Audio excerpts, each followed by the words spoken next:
大人物小故事 ，Andox 黑仔飛越童年時。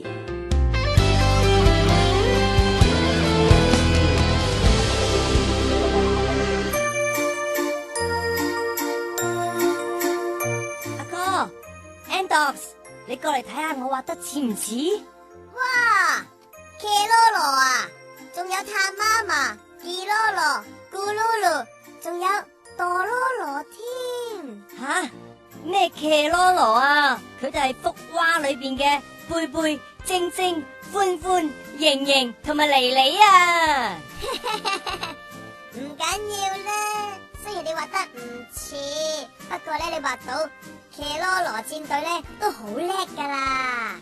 唔係啊，我唔要騎羅羅啊，我要福娃啊 ！Andox 黑仔，你哋兩個做咩事喺度嗌交啊？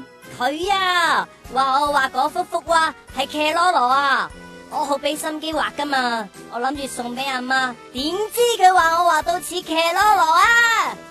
得，唔使咁大聲，知道收到，哈哈哈哈，原來係咁係嘛？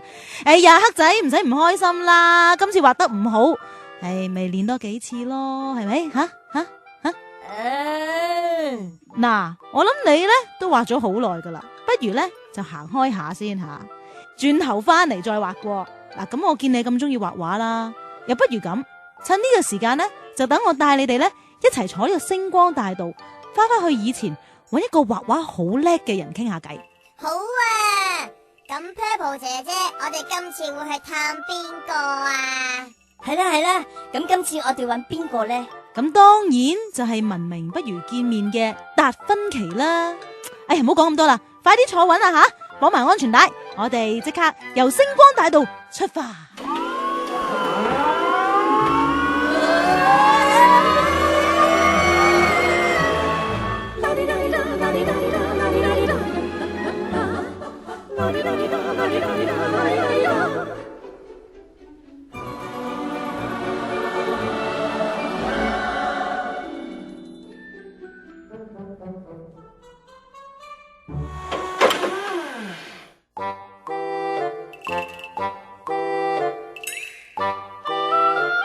哎呀，唔畫啦，擰住面先。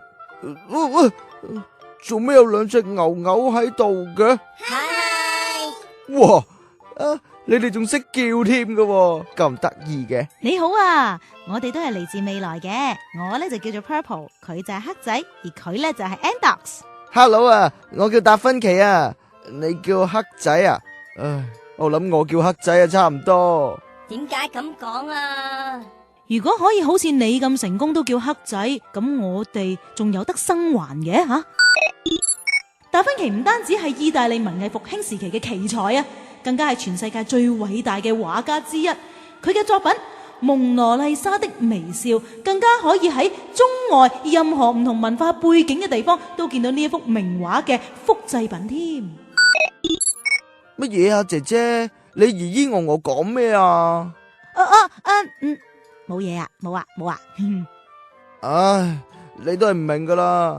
我本來以為今次實冇拜錯師啦。你諗下，佛羅倫斯著名嘅藝術家費羅基俄，點知第一次上佢堂，佢教我哋畫雞蛋，去到第二堂、第三堂都繼續係畫雞蛋同埋雞蛋，都唔明一隻雞蛋有咩好畫，難唔到我啦。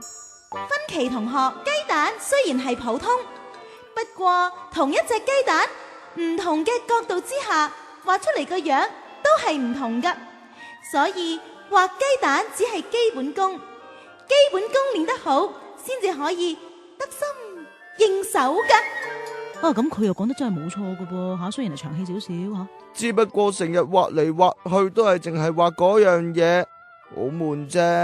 係咯，唔通畫多幾次就可以由一隻普通蛋變成一隻出奇蛋？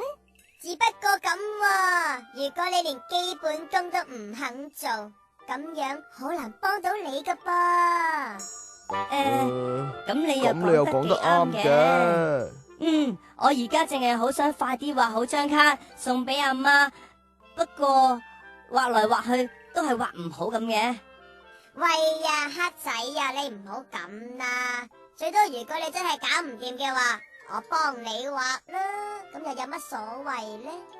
係咯，黑仔，我哋要俾心機，向目標前進。哈哈，向我哋嘅目標前進啦！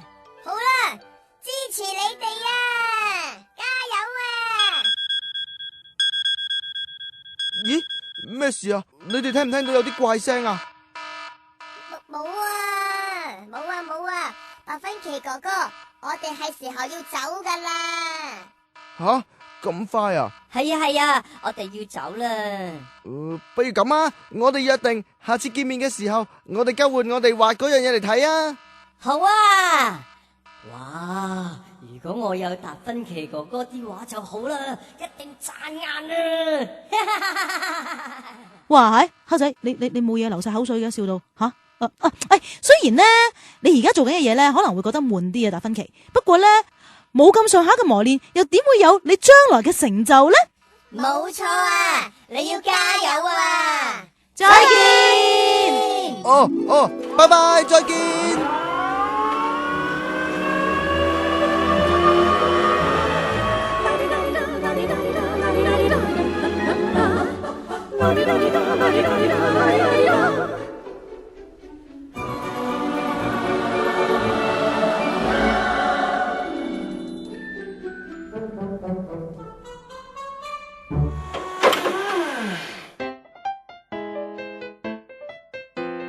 哇，又翻到嚟菠蘿學堂啦。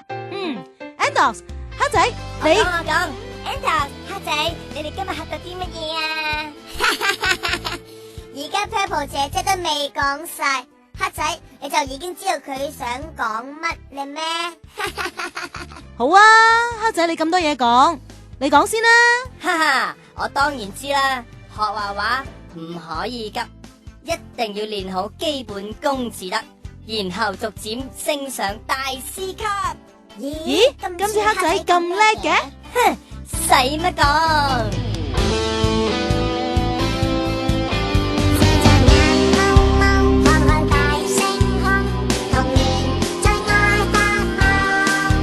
其實要成功，努力向前衝，無懼潮浪暗湧。我哋要衝衝，拍拍着心胸，要認清乜東東。求學要認真，態度要誠懇，明日願望逐漸近。Andox， 黑仔同 Purple 姐姐唱唱歌，功課好多，考試好多，我哋真係唔驚喎。無論你哋學緊邊科，最緊要係努力過。無論大人或者細佬哥，笑口常開，唔好怕多。